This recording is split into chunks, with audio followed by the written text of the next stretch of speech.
Hi, welcome to Barmy Army fan cams after a 2-0 win over Everton. Yes, we really did play them. Joining me this afternoon, Shane, Matt, Jake, Anthony. Anthony, nice for you to join us. Your first watch along in your first set of fan cams. Your thoughts on the match, please. My thoughts on the match, I thought we controlled the game very well. I thought we were comfortable.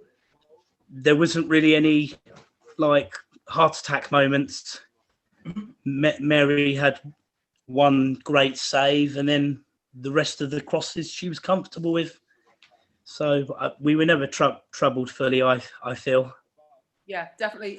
Jake, a comfortable win. Anthony said there, and I think we'd all agree, a comfortable win. Did you expect it to be that comfortable? No, honestly, I looked at the teams and, Govan, who'd been in fine form for Everton before the injury was back, I thought, hold on, we might have a few problems here. Our defence is sometimes prone to a few mistakes, and Mary's has the moments. But look, everyone was brilliant today at the back. And Everton aren't the worst of teams, but we made them look as weak as we made Birmingham look last week. We completely nullified any threat that they had. Everyone did the job really well, and Mary, of course, made that brilliant save from Jill Scott's shot. And apart from that, Everton didn't have anything to offer, and that's due to our brilliant defence. Matt, I often have this question when watching football matches in terms of, did we nullify Everton? Because I think we did there was a great performance, which I'll talk about later, but did we nullify them, or were they just really poor today? No, I think we definitely nullified them because, first half we were dominant. I think getting the early goal really helped because first off, 8 minutes or so, it didn't really feel like either side got going. Our goal was really the first big chance either side had. So that gave us a real impetus. And even second half, they had a lot more of the ball, certainly a lot more than we did. And they were going forward a lot, great few openings, but as the other guys have said, there weren't really any panicked moments. It felt like we were in complete control for the whole game. Yeah. Shane, the consensus of opinion on the watch along was that that's been our best all-round performance of the season. So much so, we struggled to pick only 4 names for the poll.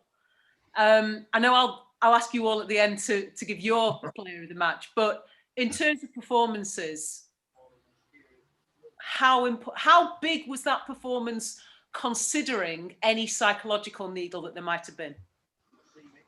Oh, it was huge. We said we were supposed to play them at the start of the year, at the start of the month, obviously, and even then that was before we were going to play Chelsea, so Everton was already a must-win game.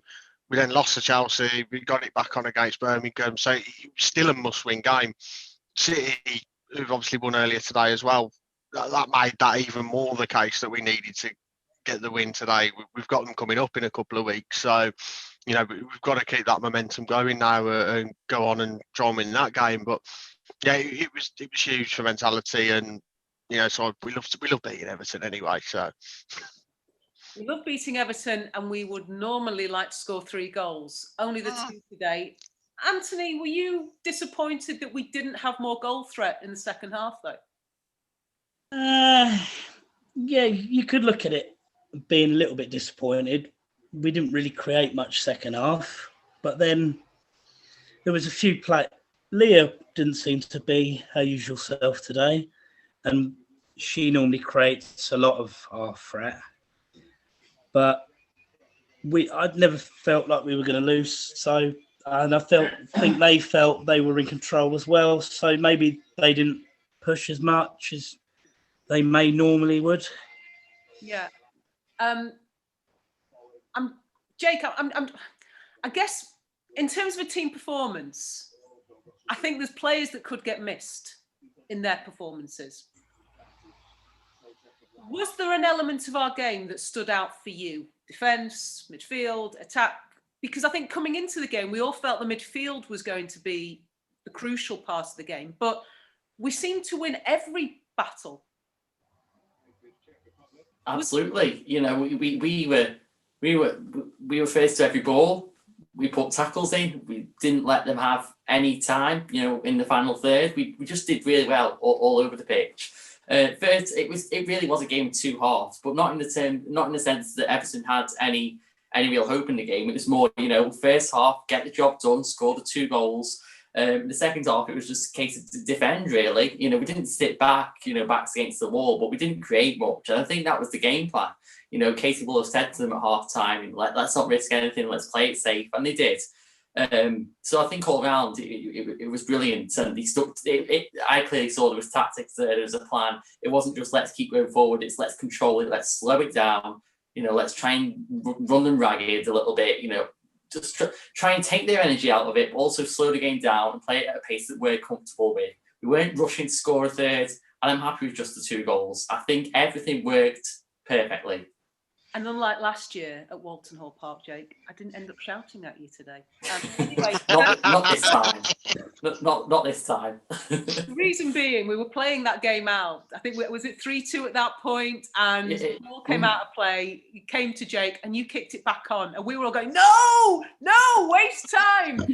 Talking about time brings us on to the officials. Matt, we can't let it go without acknowledging the fact that the referee didn't seem to make as big a cock up today as they had done the last time they refereed us. Questionable that there was an elbow from Jill Scott at some point, but I suppose if we say bad things, we've also got to give them credit. Not a bad match for the ref, dare I say it? Certainly not as bad as the rather infamous incident that happened last time around. I think, when we saw who the ref was for this game, I think we were all fearing the worst after the Reading incident, shall I say. I did think that there were a few pretty dangerous challenges that were let go. I think Jill Scott particularly was lucky to stay out the 90 minutes, in all honesty. There was another Everton player, Finnegan, had a really dangerous challenge on Kirsty Hansen. I think, a harsher ref might have shown red for that. But as I say, there weren't any decisions that are likely to force social media ads this time. So I think, we'll take the small victories where we can get them on that.